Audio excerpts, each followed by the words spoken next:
بسم اللہ الرحمن الرحیم۔ السلام علیکم معزز سامعین، آج ہم حضرت موسیٰ علیہ السلام کے بارے میں بات کریں گے۔ حضرت موسیٰ علیہ السلام ایک دن کہیں شہر سے باہر تشریف لے جا رہے تھے، پھر وہاں سے شہر میں ایسے وقت داخل ہوئے جو عام طور پر لوگوں کی غفلت کا وقت تھا۔ بعض مفسرین نے فرمایا ہے کہ وہ دوپہر کا وقت تھا، جب سب لوگ سو رہے تھے۔ جب شہر میں داخل ہوئے تو دیکھا دو آدمی آپس میں لڑ رہے ہیں۔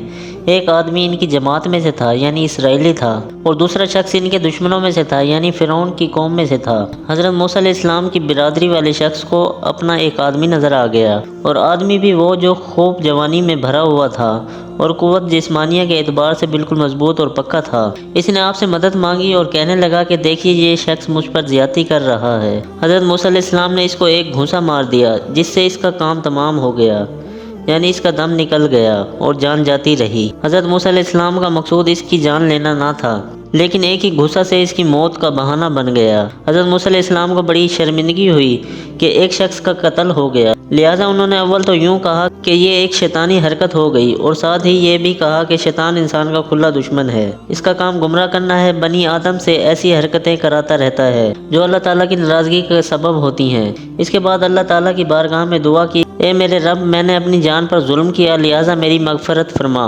لہٰذا اللہ تعالیٰ نے مغفرت فرما دی۔ اہل خیر اور اہل اصلاح کا یہ طریقہ ہے کہ بلا ارادہ بھی اگر ان سے کوئی ایسا کام سرزد ہو جائے جو گناہ کی فہرست میں آ سکتا ہو تو اس کے لیے بھی اللہ تعالیٰ سے استغفار کرتے ہیں۔ حضرت موسیٰ علیہ السلام نے کافر عربی کو قتل کیا تھا، اور اس وقت اللہ تعالیٰ کی طرف سے کوئی شریعت بھی جاری نہیں تھی، اس لیے دیت کا سوال پیدا نہیں ہوتا، لیکن قتل نفس کی وجہ سے حضرت موسیٰ علیہ السلام نے اللہ تعالیٰ کے حضور مغفرت کی درخواست پیش کر دی، اور اللہ تعالیٰ نے ان کی مغفرت فرما دی۔ حضرت موسیٰ علیہ السلام نے بارگاہ خداوندی میں مزید عرض کیا، اے میرے رب، مجھ پر آپ کے بڑے بڑے انعامات ہیں، ان کا تقاضا یہ ہے کہ میں مجرمین کا مددگار نہ بنوں گا، لہٰذا میں کبھی ان کی مدد نہ کروں گا۔ جو گناہ کرنے والا اور گناہ کروانے والا ہوگا، دونوں قسم کے مجرموں سے دور رہنے اور ان کا معاون نہ بننے کا بارگاہ خداوندی میں عہد کیا۔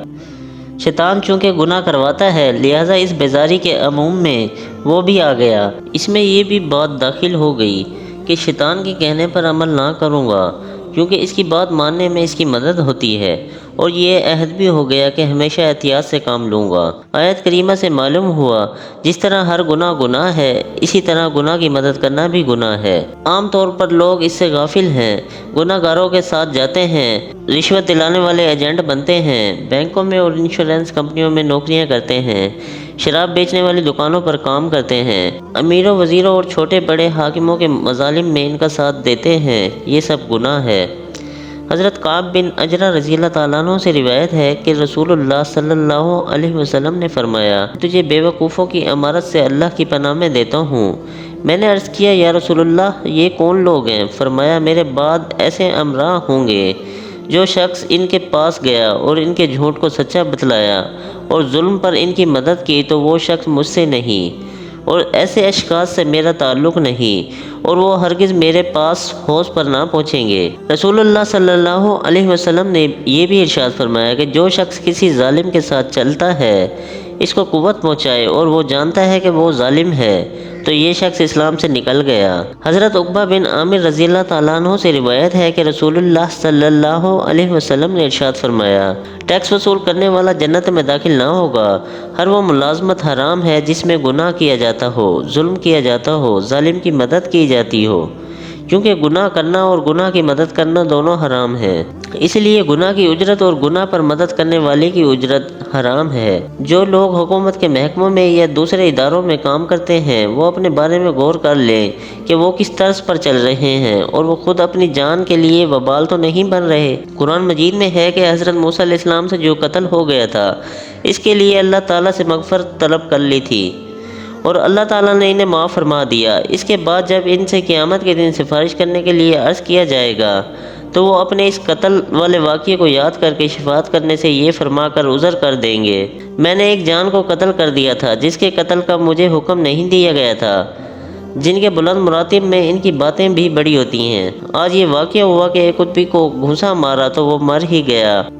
اگلے دن یہ ہوا جب صبح موسیٰ علیہ السلام شہر میں نکلے، لیکن ساتھ ہی خوف زدہ بھی تھے کہ دشمنوں کو واقعہ قتل کا پتہ نہ چل گیا ہو، اور اس کا بھی انتظار تھا کہ فرعونی حکومت اور اس کے کارندے کہیں قطبی کے قتل کی وجہ سے میرے قتل کے در پہ نہ ہوں۔ اسی خوف اور غور و فکر میں تھے کہ اچانک وہی اسرائیلی شخص نظر آ گیا جس نے ایک قطبی کے مقابلے میں مدد طلب کی تھی۔ آج بھی ایک آدمی سے اس کی لڑائی ہو رہی تھی۔ موسیٰ علیہ السلام کو دیکھا تو مدد طلب کرنے لگا۔ حضرت موسیٰ علیہ السلام نے اول تو اس کو تنبیہ فرمائی کہ تو کل بھی لڑ رہا تھا اور آج بھی لڑ رہا ہے۔ اس کے بعد حضرت موسیٰ علیہ السلام قطبی کی طرف متوجہ ہوئے جس سے اسرائیلی کی لڑائی ہو رہی تھی۔ قطبی پورے بنی اسرائیل کے دشمن تھے۔ حضرت موسیٰ علیہ السلام نے چاہا اسے پکڑیں، ابھی ہاتھ بڑھایا ہی تھا، اسرائیلی نے یہ سمجھا کہ جب مجھے بے راہ بتا رہے ہیں تو مجھ ہی کو مارنے کے لیے ہاتھ بڑھا رہے ہیں۔ مشہور ہے کہ نادان دوست سمجھدار دشمن سے بھی زیادہ تکلیف دیتا ہے۔ اسرائیلی نے کہا، اے موسیٰ، کیا تم مجھے قتل کرنا چاہتے ہو جیسا کہ کل ایک آدمی کو قتل کر چکے ہو؟ اسرائیلی کی زبان سے یہ بات نکل گئی کہ کل تم ایک آدمی کو قتل کر چکے ہو، تو اس شخص کے قاتل کا پتہ چل گیا جو کل مقتول ہو گیا تھا۔ اس بات کو فرعون کے آدمی نے بھی سن لیا اور فرعون کے درباریوں کو قاتل کا علم ہو گیا، لہٰذا فرعون اور اس کے درباریوں نے فیصلہ کیا موسیٰ علیہ السلام کو قتل کر دینا چاہیے، اور فرعون نے حضرت موسیٰ علیہ السلام کی پرورش کی تھی۔ حضرت موسیٰ علیہ السلام کے طور طریقوں سے اس بات کا خطرہ رہتا تھا کہ یہ وہی شخص تو نہیں جس کے ذریعے میری حکومت برباد ہوگی۔ جب موسیٰ علیہ السلام کے قتل کا مشورہ ہو گیا تو ایک شخص کو اس مشورے کا پتہ چل گیا۔ یہ شخص دوڑتا ہوا شہر کے دوسرے کنارے چلا گیا اور حضرت موسیٰ علیہ السلام سے کہا، تمہارے قتل کے مشورے ہو رہے ہیں، تم یہاں سے چلے جاؤ اور میں آپ کی خیر خواہ کی بات کر رہا ہوں۔ اس شخص کی بات سن کر حضرت موسیٰ علیہ السلام ڈرتے ہوئے اور دشمن کا گرفت خطرہ دل میں لیے ہوئے وہاں سے تشریف لے گئے اور اللہ سے دعا کی، اے میرے پروردگار، مجھے ظالموں سے نجات دیجیے۔ سامعین، یہ ایک واقعہ تھا حضرت موسیٰ علیہ السلام سے ایک آدمی کے قتل ہونے کا۔ اللہ تعالی ہمیں ایمان پر اور نبیوں کے طریقوں پر چلنے کی توفیق عطا فرمائے، آمین۔ ناظرین، ویڈیو اچھی لگی ہو تو لائک کریں، ہماری حوصلہ افزائی کے لیے کمنٹس باکس میں اپنی رائے کا اظہار کریں، میرے چینل کو ہائپ کریں تاکہ میری اور آپ کی ملاقات ہوتی رہے۔ ملتے ہیں اگلی ویڈیو میں، اللہ حافظ۔